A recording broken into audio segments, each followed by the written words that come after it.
ഈ തിരുവനന്തപുരത്തേക്കാണ് ഷെബീദ് റാവുത്തർ അല്പനിമിഷങ്ങൾക്കകം നമുക്കൊപ്പം ചേരും. തിരുവനന്തപുരം ജില്ലാ കളക്ടർക്കെതിരായ വിമർശനത്തിൽ ജോയിന്റ് കൗൺസിൽ നേതാവ് ജയചന്ദ്രൻ കല്ലിങ്ങലിന് ചാർജ് മെമ്മോ കൊടുത്തു.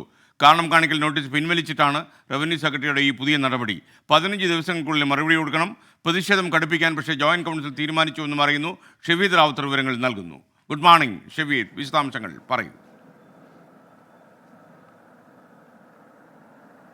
Good morning. അതായത് നമുക്കറിയാം, ഈ കുഴിനക ചികിത്സയ്ക്കായി തിരുവനന്തപുരം ജില്ലാ കളക്ടർ ജില്ലാ ജനറൽ ആശുപത്രിയിലെ ഡോക്ടറെ വീട്ടിലേക്ക് വിളിച്ചു വരുത്തിയത് വലിയ വിവാദമായിരുന്നു.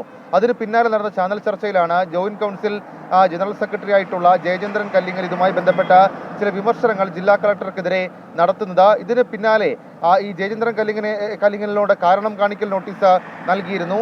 ആ വിഷയത്തിലടക്കം ജോയിന്റ് കൗൺസിൽ പ്രതിഷേധം ശക്തമാക്കുന്നതിനിടെയാണ് വീണ്ടും അടുത്ത നടപടി. ഇന്നലെ ആ കാരണം കാണിക്കൽ നോട്ടീസിനെതിരെ എല്ലാ കളക്ടറേറ്റുകളിലേക്കും പ്രതിഷേധ മാർച്ചുകൾ അടക്കമുള്ള കാര്യങ്ങൾ സംഘടിപ്പിച്ചിരുന്നു. ഇതിന് പിന്നാലെ ഇന്നലെയാണ് വീണ്ടും ഈ ജയചന്ദ്രൻ കല്ലിങ്കലിനെതിരെ ഈ കാരണം കാണിക്കൽ നോട്ടീസ് പിൻവലിച്ച ചാർജ് മെമ്മോ നൽകിയിട്ടുള്ളത്.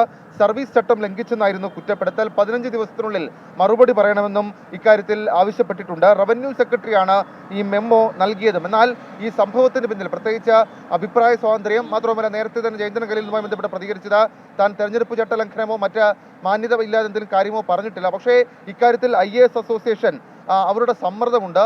അവരുടെ സമ്മർദ്ദത്തിനും തീരുമാനത്തിനും വഴങ്ങിയാണ് ഇങ്ങനെയുള്ള തീരുമാനം എടുക്കുന്നത് എന്നുള്ള കുറ്റപ്പെടുത്തൽ അത് ജോയിന്റ് കൗൺസിൽ ഉയർത്തുന്നുണ്ട്. ഏതായാലും വരും മണിക്കൂറുകൾ ഇതുമായി ബന്ധപ്പെട്ട് ഏത് രീതിയിലായിരിക്കും പ്രതിഷേധം കൊണ്ടുപോവുക എന്നുള്ള ജോയിന്റ് കൗൺസിലിന്റെ തീരുമാനം അറിയാൻ കഴിയും.